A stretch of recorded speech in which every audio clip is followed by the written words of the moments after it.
Bismillahirrahmanirrahim. Assalamu alaikum. Welcome to our online coaching classes at the platform of Sharq Maulum College of Health Sciences, Multan. आज हमने new chapter start करना है। इससे previous हमने respiratory system यानी कि निज़ाम तनफ्फुस उसको कंप्लीट कर लिया। उसमें हमने उसकी एनाटॉमी, फिजियोलॉजी और उससे रिलेटेड डिजीजेस को देखा था। आज जो हमें चैप्टर स्टार्ट करना है उसका नाम है the muscular skeletal system and skin. Basically यानी कि अगर उर्दू में देखा जाए तो हम कह सकते हैं कि ढांचा मसल्स का और स्किन का। ये एक हेडिंग 3 पार्ट्स पे कंसिस्ट करती है, यानी कि ये चैप्टर 3 पार्ट्स को हमारे बॉडी के कवर करेगा। मसल्स, मस्कुलर का वर्ड मसल्स से मिलकर बना होता है, यानी कि जो हमारा मांस होता है जिस्म का, जिस्म गोश्त कह सकते हैं, ठीक है, कि मसल्स। और मैंने आप लोगों को बताया था कि हमारी बॉडी में 3 टाइप्स के मसल्स होते हैं। स्केलेटल मसल्स होते हैं जो कि ढांचे से, जो हमारे स्केलेटल सिस्टम होता है जिसे उर्दू में हम ढांचा कहते हैं, उससे रिलेट करते हैं। कार्डिक मसल हमारे दिल के मसल्स होते हैं, हार्ट मसल्स होते हैं, एंड स्मूथ मसल्स, ठीक है। ये 3 टाइप के हमारी बॉडी में वैसे मसल्स पाए जाते हैं, ठीक है। इसके बारे में हम डिटेल से पढ़ेंगे कि इनकी प्रॉपर्टीज क्या होती है, कहाँ कहाँ मौजूद होते हैं, कैसे अपना वर्क करते हैं। मसल्स की सबसे बेसिक प्रॉपर्टी आप लोगों को बताई थी कि कंट्रैक्शन एंड रिलैक्सेशन, यानी कि सिकुड़ते और फैलते हैं, जिसकी वजह से जिसे हम अपनी बाकी की एक्टिविटीज परफॉर्म करता है। इसके बाद स्केलेटल सिस्टम मतलब कि ढांचा, हमारे जिस्म का ढांचा बेसिकली अगर हम जनरल एक प्लेमैन का कॉन्सेप्ट देखें, ठीक है, अगर आप किसी से भी पूछे कि ढांचे में क्या होता है तो आपको हर कोई इजीली बता सकेगा कि हड्डियों पर मुश्तमिल होता है। लेकिन जो हमारा स्केलेटल सिस्टम है इसमें 2 बेसिक कंपोनेंट्स होते हैं हमारे। वैसे तो मोर देन 2 होते हैं, लेकिन जो हम बेसिकली कंसर्न करते हैं, जिन पे हम तवज्जो देते हैं, वो हमारे 2 होते हैं, एक हड्डियां और दूसरा कार्टिलेज, ठीक है। और इसके अलावा लिगामेंट और टेंडन्स भी पाए जाते हैं। तो हड्डियां जो होती है वो सख्त होती हैं, कार्टिलेज जो होता है वो नरम होता है। कार्टिलेज तकरीबन हड्डियों की तरह ही होता है, लेकिन कार्टिलेज और बोन्स में, यानी कि हड्डियों में और कार्टिलेज में डिफरेंस क्या होता है, जो हमारा कार्टिलेज है ये फोल्ड हो सकता है, यानी कि मुड़ सकते हैं, लेकिन हड्डियां इतनी सख्त होती है कि मुड़ नहीं सकती। और हमारा कार्टिलेज किन किन पॉइंट्स पे हमारी बॉडी में पाया जाता है, हमारी नाक का अंदरूनी हिस्सा हो गया, ठीक है, बाहर की जो ये लास्ट पार्ट होता है उसमें, हमारी जो कान की बाहर वाला कान है, बैरूनी कान, ये भी फोल्ड हो सकता है अगर थोड़ा सा प्रेस करने की कोशिश करें तो इसमें पाया जाता है। हमारे वर्टिब्रल कॉलम में कार्टिलेज पाया जाता है। और इससे पहले हमने रेस्पिरेटरी सिस्टम पढ़ा, उसमें हमने पढ़ा कि ट्रैकिया में भी कार्टिलेज की सी शेप जो होती है वो रिंग लाइक स्ट्रक्चर्स होती हैं, ठीक है। ये इन पार्ट्स में हमारे कार्टिलेज पाया जाता है ताकि फ्लेक्सिबिलिटी और मूवमेंट, यानी कि लचक और हरकत जो है वो हमारे बॉडी के पार्ट उनको मिल सके।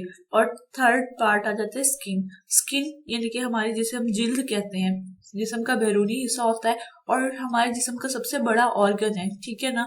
ऑर्गन क्या करते हैं, ऑर्गन मिलकर सिस्टम बनाते हैं। ये हमारी जो स्किन है ये किसी सिस्टम में नहीं आती, ठीक है। और इसका बेसिकली फंक्शन क्या होता है, हमारे बॉडी की प्रोटेक्शन करना होता है, हमारे जो बॉडी का हीमोस्टेसिस है, इनके बैलेंस जो है वो मेंटेन करना होता है। वो कैसे मेंटेन करती है, स्वेटिंग के जरिए, ठीक है। और गर्मी सर्दी हमारे बॉडी के टेम्परेचर को मेंटेन रखे। और इसके अलावा इसका ऐसा कोई फंक्शन नहीं होता है, ठीक है। हमारे जिस्म का सबसे बड़ा ऑर्गन स्किन है। 3 पार्ट्स पे कंसिस्ट डिवाइड करेंगे इसको, मसल्स, ढांचा और झील। सबसे पहले हम जो स्टार्ट करते हैं वो स्केलेटल सिस्टम से कर लेते हैं, ठीक है। ये जो ढांचा है, देखते हैं कि होता क्या है। बेसिकली जो स्केलेटन है, ठीक है, ढांचा, अगर इसको हम डिफाइन करें तो क्या कह सकते हैं, the human skeleton is the internal framework of the human body, यानी कि इंसानी ढांचा। इंटरनल का मतलब होता है अंदरूनी, फ्रेमवर्क कहते हैं मतलब जैसे बुनियाद होता है, ठीक है, ऑफ द ह्यूमन बॉडी। हम कह सकते हैं कि इंसानी ढांचा जो होता है इंसानी जिस्म की बुनियाद होता है, ठीक है। बेसिकली जैसे हम बिल्डिंग बनाते हैं तो उसकी बुनियाद रखी जाती है, इसी तरीके से सबसे पहले जो हमारा बॉडी है, जब ह्यूमन ग्रोथ या जो रिप्रोडक्शन का प्रोसेस स्टार्ट होता है तो उसमें जो है वो स्केलेटन सिस्टम जो है वो बनना बिल्कुल पैदाइश के साथ ही स्टार्ट हो जाता है।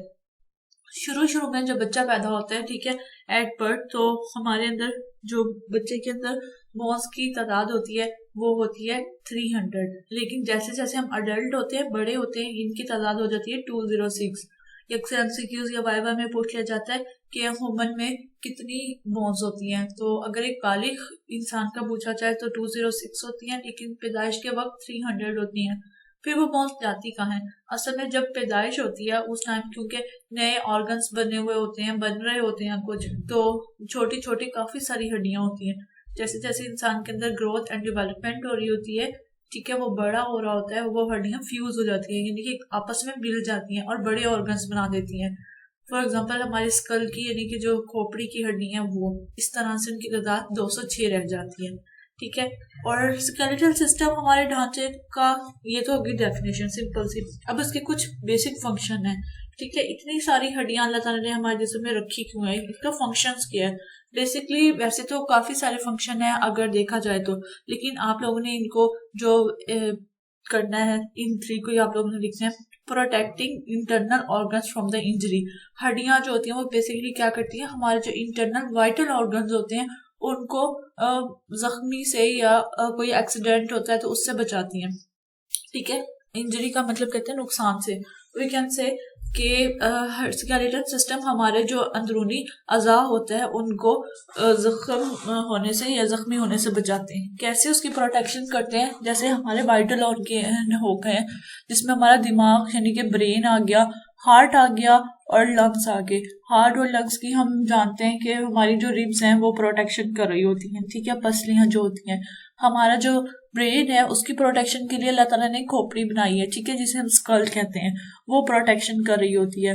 तो इसी वजह से तो जो है ये इस तरह से मैकेनिज्म होता है, यानी कि हमारी हड्डियां जो होते हैं, हमारे इंटरनल ऑर्गन की जो होती हैं वो प्रोटेक्शन करी होती है। दूसरा फंक्शन जो हम अपनी हड्डियों से परफॉर्म करते हैं वो ये है कि हमारे जिस्म का एक स्ट्रक्चर बुनियाद बनाती है जिसकी वजह से हम मूवमेंट कर सकते हैं, इनकी हरकत कर सकते हैं, हरकत करने में मदद देती है, ठीक है। अलाउ फॉर मूवमेंट यानी कि हरकत करने में मददगार साबित होती है। कैसे? हमारी रीढ़ की हड्डी है, ठीक है, ये भी हमारे स्केलेटल सिस्टम का हिस्सा है। आगे हम जब इसके डिफरेंट पार्ट्स पढ़ेंगे तब मैं आप लोगों को बताऊंगी कि किस पार्ट में ये मौजूद होती है, ठीक है। तो हमारी रीढ़ की हड्डी है, जैसे इसकी वजह से ही हम चल सकते हैं, ठीक है, मूड बेंड हो सकते हैं, यानी कि झुक सकते हैं। तो ये वाली हड्डियां जो है इनकी वजह से मूवमेंट में भी करती हैं। और दूसरी बात ये है कि मूवमेंट में कैसे करती है, जो हमारी बॉडी के मसल्स होते हैं वो भी हमारी हड्डियों के साथ जुड़े हुए होते हैं, जिसकी वजह से जो है हमारी जो है मूवमेंट हो रही होती है। नेक्स्ट है प्रोड्यूसिंग ब्लड सेल्स। तो ब्लड सेल्स कुछ सॉफ्ट टिश्यूज, सॉफ्ट बोन्स होती हैं हमारी, ठीक है, इनके अंदर बोन मैरो मौजूद होते हैं जिन्हें हम हड्डियों का गूदा कहते हैं। इनके अंदर रेड ब्लड सेल्स होते हैं जो कि हड्डियों के लिए खून के सेल्स, जो कि हड्डियों में खून के सेल्स बना रहे होते हैं, ठीक है। बेसिकली ये 3 फंक्शंस जो है हमारा स्केलेटन कर रहा होता है। प्रोटेक्शन कर रहा होता है हमारे ऑर्गन्स की, जख्मी होने से बचाता है उन्हें, यानी कि ठीक है, मदद करता है हरकत करने में। और तीसरा हमारे ब्लड सेल्स जो होते हैं वो भी हमारे स्केलेटन सिस्टम की बोन्स में, सॉफ्ट बोन्स में पैदा होते हैं, ठीक है। ये जब मैंने आप लोगों को कार्डियोवैस्कुलर सिस्टम पढ़ाया था, ब्लड का हमने पार्ट पढ़ा था, उसमें पढ़ा था, ठीक है, कि ब्लड जो है, कुछ ब्लड सेल्स जो है वो हमारी बोन्स में पैदा हो रहे होते हैं। नेक्स्ट ये डायग्राम में अगर देखें आपको फंक्शंस दिख रहे होंगे। प्रोटेक्टिंग इंटरनल ऑर्गन्स, ठीक है, हमारे जो अंदरूनी अज़ा होते हैं उनकी हिफाजत करता है। Stores and release the fat, fat हड्डियों के अंदर फैट भी मौजूद होती है। Produce the red blood cells, या ब्लड सेल्स हम कह सकते हैं, स्पेशली वाइट ब्लड सेल्स जो होते हैं वो किसी और मैकेनिज्म से प्रोड्यूस हो रही होती हैं, लेकिन जो ओनली आरबीसीज है वो हमारे बोन्स के जरिए प्रोड्यूस होते हैं। Store and release the minerals, जिसमें हमारी कैल्शियम एंड फॉस्फेट, हम लोगों को पता है कि हमारी हड्डियां जो है वो कैल्शियम एंड फॉस्फेट से बनी हुई होती हैं। तो ये मिनरल्स होते हैं हमारी बॉडी के लिए। मिनरल वो हमारी ग़िज़ाइयत का वो हिस्सा होते हैं जो कि हमें बिल्कुल माइन्यूट सी यानी कि थोड़ी सी अमाउंट में चाहिए होते हैं, लेकिन इनकी कमी की वजह से हमारे जिस्म में डिफरेंट इफेक्ट्स आना स्टार्ट हो जाते हैं, ठीक है। और ये हमारे जिस्म के डिफरेंट हिस्सों में इन्वॉल्व होते हैं। जैसे कैल्शियम है हमारा, ठीक है, हड्डियां बनाने के काम आता है, और ये दांत जो है हमारी, इनको बनाने के काम आता है। इस तरह से अगर जिंक देख लें तो हमारे बालों के लिए अच्छा होता है। इस तरीके से जो है छोटी अमाउंट में, बिल्कुल थोड़ी सी अमाउंट में ये चीजें चाहिए होती हैं, लेकिन हमारे बॉडी में अहम वर्क परफॉर्म कर रहे होते हैं। फैसिलिटेट मूवमेंट, यानी कि हमारी हरकत में आसानी देते हैं। फैसिलिटेट का मतलब होता है मदद करना, हमारी जो हरकत होती है उसमें मदद करते हैं। सपोर्ट्स द बॉडी कैसे करते हैं, हमारी हड्डियां जो होती हैं हमारे जिस्म को सपोर्ट करती हैं, ठीक है। इसकी वजह से हम सीधा स्ट्रेट खड़ा हो सकते हैं और चल फिर सकते हैं। ये हमारे स्केलेटल सिस्टम यानी कि हमारे ढांचे के जो है वो रोल्स है कि क्या क्या रोल परफॉर्म करता है, हमारा क्या काम करता है ढांचा हमारे जिस्म में, ठीक है। नेक्स्ट डिवीजन, अब हमने पढ़ लिया कि हमारा स्केलेटल सिस्टम में क्या होता है, ठीक है। बोन्स एंड कार्टिलेज बेसिक होते हैं इसमें, और 206 होता है अडल्ट में, और 300 होता है जब बच्चा पैदा होता है तब, ठीक है। बोन्स इसमें मौजूद होती हैं। और फिर हमने देखना है कि कितने हिस्सों में हम डिवाइड कर सकते हैं, ठीक है। एज चाहे बच्चा हो या बड़ा हो, हम स्केलेटल सिस्टम को बेसिकली 2 पार्ट्स में डिवाइड करते हैं, axial skeletal system and appendicular skeletal system, ठीक है। 2 पार्ट्स में करेंगे, एक्सियल एंड अपेंडिकुलर। आगे इसको हम डिटेल में देखेंगे कि एक्सियल स्केलेटन में कौन से पार्ट्स आते हैं और अपेंडिकुलर सिस्टम में कौन से पार्ट्स आते हैं और इनको ये नाम क्यों दिए गए हैं, ठीक है। नेक्स्ट स्टेप, इस डायग्राम में आपको देखे होंगे कुछ, मैं आप लोगों के जितना सा ओवरव्यू दे देती हूँ ताकि हम चैप्टर कंप्लीटली, आज इंट्रोडक्शन का चैप्टर था इसका पूरा चैप्टर स्टार्ट करने से पहले आपके माइंड में थोड़ा सा हो कि कौन सी बोन कहाँ मौजूद होती है, ठीक है। ये एक बेसिक ह्यूमन का स्केलेटल सिस्टम है। कुछ बोन्स को स्पेसिफिक कुछ ने हाईलाइट किया हुआ था जो हमारी ज्यादा इंपॉर्टेंट है, जैसा कि सबसे पहले देखें अगर हम, तो इसमें आती है बोन्स ऑफ द स्कल यानी कि खोपड़ी की हड्डियां, ठीक है। स्कल कहते हैं खोपड़ी को। हमारी खोपड़ी में सिर्फ दिमाग की और सर की हड्डियां ही नहीं आती बल्कि हमारे फेस की भी आती हैं। हमारा स्कल या जिसे हम खोपड़ी कहते हैं ये हमारे सर और चेहरे की हड्डियों पर मुश्तमिल होता है, ठीक है। नेक्स्ट आती है हमारे पास रिब्स। रिब्स क्या होती हैं, हमारी पसलियां। 12 पेयर्स मौजूद होते हैं इंसान के अंदर और 24 पसलियां। ये भी वावा में पूछा जाता है कि ह्यूमन में कितनी जो है वो पसलियां मौजूद हैं। 12 पेयर्स होते हैं, एक पेयर में यानी कि 2 होते हैं, ठीक है। 12 मल्टीप्लाई बाई 2 24 यानी कि 24 पसलियां होती हैं और 12 पेयर्स होते हैं। नेक्स्ट आता है, इसके दरमियान में एक हड्डी मौजूद होती है जिसे स्टर्नम बोलते हैं, पसलियों के दरमियान में, ठीक है। यहाँ पे ये वाली हड्डी जिसे हम चेस्ट बोन, ब्रेस्ट बोन यानी कि सीने की हड्डी कहते हैं, 2 पसलियों के दरमियान में।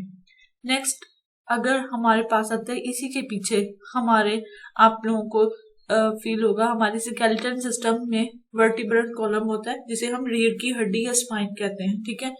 वर्टिब्रल कॉलम में हमारे कितने होते हैं, वर्टिब्रास मौजूद होते हैं, इसको हम स्पाइन या वर्टिब्रल कॉलम कहते हैं, जो हमारी रीढ़ की हड्डी या बैकबोन होती है, ठीक है।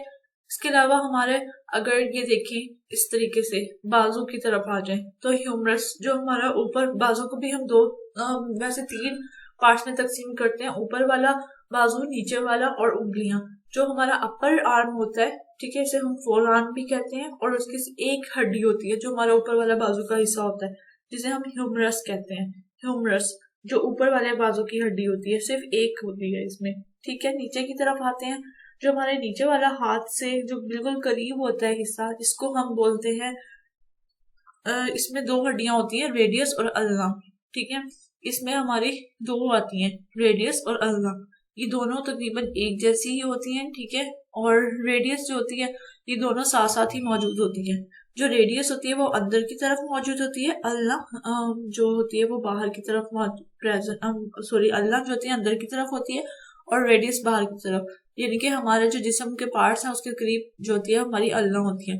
लेकिन आप लोगों ने बस इनके नाम याद रखने हैं कि बाजू के अंदर बेसिकली 3 हड्डियां होती हैं। हमारे जो बाजू में 3 हड्डियां हैं, ऊपर वाले बाजू में एक होती है जिसे हम ह्यूमरस कहते हैं, नीचे वाले बाजू में हमारी 2 हड्डियां मौजूद होती हैं जिनको हम रेडियस और अल्ना कहते हैं, ठीक है। इसके बाद ये वाली पार्ट जो जहां आप लोगों को बोन्स ऑफ पेल्विक या पेल्विक रीजन लिखा हुआ दिख रहा है, ठीक है, ये वाला पार्ट इस तरह से, ये हमारी मसाने की और कूल्हे की हड्डियां जो होती हैं, ठीक है।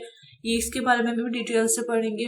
नेक्स्ट हमारे टांगों की हड्डियां आ जाती हैं, ठीक है। इससे नीचे वाला पार्ट टांगों का, हमारी टांगों में भी बिल्कुल बाजुओं की तरह की हड्डी होती है, ठीक है। 3 होती हैं। जो ऊपर वाली टांग होती है उसमें एक हड्डी होती है जिसको फीमर कहते हैं, और थाई बोन भी कहते हैं, ठीक है। थाई बोन या फीमर कहते हैं। थाई बोन हमारे जिस्म की सबसे लंबी हड्डी होती है, ठीक है। और नीचे वाले टांग में 2 हड्डियां होती है, फिब्यूला एंड टिबिया। इनमें से जो है एक हड्डी जिसे हम कहते हैं वो हमारे जिस्म का सबसे ज्यादा वजन टीबिया जो होती है वो हमारे जिस्म का सारा वजन टीबिया बर्दाश्त करती है। फिब्यूला जो होती है साइज में छोटी सी होती है, थोड़ी होती है, उतनी ही लंबी होती है लेकिन ये बारीक होती है। और जो फिब्यूला होती है ये बेसिकली क्या करती है, टीबिया को सपोर्ट कर रही होती है। ठीक है, टीबिया ने हमारे जिस्म का सारा फंक्शन जो है वो वजन उठाया हुआ होता है, बियर करती है हमारी ये दो हड्डियां। नेक्स्ट हमारी फिंगर्स की आ जाती है जिसमें हमारे हाथों की उंगलियां और पाँव की उंगलियां। ठीक है, इनकी हड्डियों को हम फ्लेंजेस कहते हैं। और हाथों और पाँव की उंगलियों में हमारी 14 हड्डियां मौजूद होती हैं। फिंगर्स में भी अगर आप लोग देखेंगे तो आप लोगों को एक फिंगर में 3 हड्डियां मौजूद होती है। ठीक है, तो हमारी 4 फिंगर्स होती हैं, 3 मल्टीप्लाई बाय 4 12। और अगर हमारा थंब या अंगूठा आप लोग देखेंगे तो आपका अंगूठा सिर्फ 2 पार्ट्स में आपको डिवाइड दिखेगा फोल्ड करेंगे तो। ठीक है, तो 2 ये हो गई। तो इस तरीके से हमारी हाथों और पाँव की उंगलियों की 14 हड्डियां होती हैं। ठीक है, और ये था थोड़ा सा बिल्कुल ओवरव्यू, जनरल सा ओवरव्यू कि हमारे जो है कितने पार्ट्स में मुश्तमिल होती है। आगे इसको हम डिटेल में देखेंगे कि स्कल में कितने पार्ट्स होते हैं। ठीक है, रिब्स कैसे काम कर रही होती हैं, वर्टिब्रल कॉलम के कितने पार्ट्स होते हैं, और फिर टांगों की और ये जो होती है ये तो हमने पढ़ लिया। लेकिन हाथ की हमारी कलाई भी होती है जिसे हम रिस्ट कहते हैं, पाम होती है, हथेली होती है। ठीक है, उसमें कितनी कितनी होती हैं उंगलियां, हड्डियां, और ये कैसे मौजूद होती हैं। फिलहाल आप लोगों ने इसकी डेफिनेशन याद रखनी है, स्केलेटल सिस्टम के फंक्शंस को याद रखना है, और इसके अलावा आप लोगों ने याद रखना है कि स्केलेटल सिस्टम को हम कितने पार्ट्स में डिवाइड करते हैं। 2 पार्ट्स में हम डिवाइड करते हैं, एक्सियल एंड अपेंडिकुलर। कल हम इसको फर्दर डिटेल में देखेंगे कि इनके अंदर कैसे कैसे पाई जाती हैं। आपकी बुक में जो लिखा हुआ है एक दफा इसे रीड आउट कर लेते हैं। स्केलेटल सिस्टम एक मजबूत ढांचा होता है जो कि जिस्म को सहारा देता है। एक बालिग इंसान का ढांचा 206 हड्डियों पर मुश्तमिल होता है। अगर चाहिए हड्डियों की तादाद मुख्तलिफ भी हो सकती है। मिसाल के तौर पे कई लोगों में एक पसली या रीढ़ का मोहरा ज्यादा होता है। जिस्म में सबसे ज्यादा लंबी और सबसे भारी हड्डी फीमर होती है, और सबसे छोटी अंदरूनी कान में होती है जिसे स्टेपिस कहा जाता है। ठीक है, कान में जो हमारा इंटरनल ईयर है यानी कि हमारा अंदरूनी कान है उसमें भी 3 हड्डियां होती हैं, लेकिन सबसे छोटी का नाम स्टेपिस होता है। ठीक है, ढांचा हमारे जिस्म को सीधा रखता है लेकिन एक ही हालत यानी कि फिक्स नहीं रखता। ठीक है, हम कैसे कर सकते हैं, इसका क्या मतलब है कि हम बेंड भी हो सकते हैं और यानी कि झुक भी सकते हैं। इसकी वजह हमारी रीढ़ की हड्डी में जो होती है वो खम होते हैं, कि हमारी रीढ़ की हड्डी जो होती है थोड़ी खमदार होती है, बिल्कुल सीधी नहीं होती। अगर हमारी रीढ़ की हड्डी बिल्कुल सीधी होती तो हम कभी भी झुक ना सकते। ठीक है, क्योंकि फ्लेक्सिबिलिटी ना मिलती, उसको जगह ही ना मिलती। नेक्स्ट है, हड्डियां बच्चे की पैदाइश के से पहले ही बनना शुरू हो जाती हैं। जब ढांचा शुरू में बनता है तो ये लचकदार कार्टिलेज पर मुश्तमिल होता है, लेकिन चंद ही हफ्तों के बाद इस कार्टिलेज की जगह कैल्शियम और फॉस्फेट कोलेजन जमा हो जाता है। कोलेजन प्रोटीन होती है। ठीक है, कैल्शियम फॉस्फेट जो होते हैं मिनरल्स होते हैं, ये जमा होकर हमारी हड्डियों को सख्त बना देते हैं। इन्हीं दो अज्जा से हमारी हड्डियां बनती हैं, कैल्शियम और फॉस्फेट से। इस अमल को मुकम्मल होने में तकरीबन 20 साल लगते हैं। जो हमारी अडल्ट एज होती है उस तक हमारी हड्डियां जो है कम्प्लीटली डेवलप हो जाती हैं। इंसानी ढांचा एक्सियल एंड अपेंडिकुलर ढांचे में तकसीम किया जाता है। ठीक है, इन 2 पार्ट्स में किया जाता है। नेक्स्ट हम देखेंगे कि कौन कौन से इनके अंदर भी हिस्से होते हैं, कौन सी हड्डियां हैं हमारी वो अपेंडिकुलर में आती हैं, और जिस्म के कौन से हिस्से जो होते हैं वो एक्सियल में आते हैं, और इनको ये क्या काम कर रहे होते हैं, क्यों नाम दिया होता है। Thanks for watching the video.